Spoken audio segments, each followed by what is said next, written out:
berita yang sangat gembira yang selalu saya sebut dalam ceramah-ceramah, berita yang membuatkan saya sendiri akan senyum. Umat Nabi Muhammad ini ada peluang untuk hidup bersama dengan seorang Rasul. Rasul lah, bukan wali kecil-kecil ni, bukan wali abdal, wali kutub, bukan yang orang duk cerita aulia. Orang Nabi ada 124,000 orang Nabi, Rasul ada 313. Allah pilih yang paling hebat 25, letak nama dalam Quran: Ilyas, Lut, Ismail, Yusuf, Nuh, Adam, Idris. 25 Allah letak dalam Quran, 25 yang terhebat. 25 yang terhebat Allah pilih 5 ketua Rasul. 5 ketua Rasul, Ulul Azmi, 5 ketua Rasul. Tuan-tuan, berita yang membuatkan saya tersenyum sampai hari ini ialah Rasul Ulul Azmi itu seorang daripada mereka, Nabi Isa alaihissalam, sampai pagi ini masih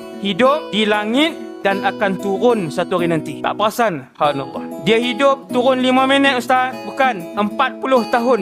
Roh dia aku Ustaz? Bukan roh. Roh dan badan. Maksudnya kalau Nabi Isa satu hari nanti mai kuliah di masjid, maka dia akan duduk di meja ni, duduk sebegini. Contoh.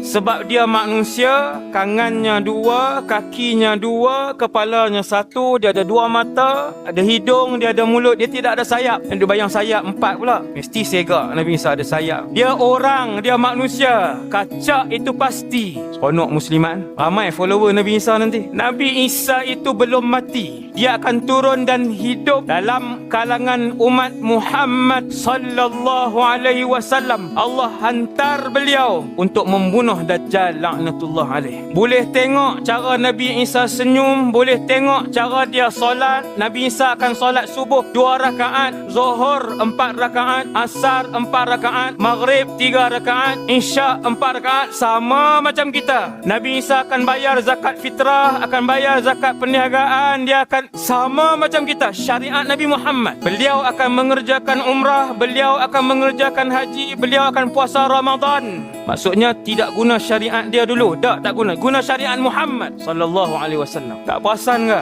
Masya-Allah. Tuan-tuan boleh tengok macam mana dia bangun, macam mana dia duduk, macam mana dia masukkan makanan, macam mana dia istighfar. Alaihi salam Isa. Tak seronok lagi. Tuan-tuan dengar Nabi Isa di Mekah, di Syria. Contoh, takkan kita nak duduk di sini? Takkan kita nak benakkan diri kita duduk main PUBG lagi? Nak benakkan diri kita galik main Mobile Legend lagi?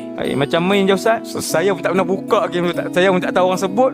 Saya sebut je lah. Subhanallah. 40 tahun dengan seorang Rasul. Tuan-tuan tahu Nabi Isa ni di mahsyar nanti ketika Nabi Adam sebut, aku dulu buat salah, pergi kepada orang Nabi lain. Ketika Nabi Ibrahim sebut, dulu aku melakukan beberapa kesalahan. Ketika Nabi Nuh alaihissalam sebut, dulu aku ada buat salah, aku tak boleh bagi syafaat. Ketika orang ramai pergi ke Nabi Isa, walam yadhkur dzamban, Nabi Isa tidak menyebutkan dosanya. Dia hanya sebut pergi kat Nabi lain. Dia tak sebut dosa dia. Tak ada kesalahan. Seolah-olahnya begitu.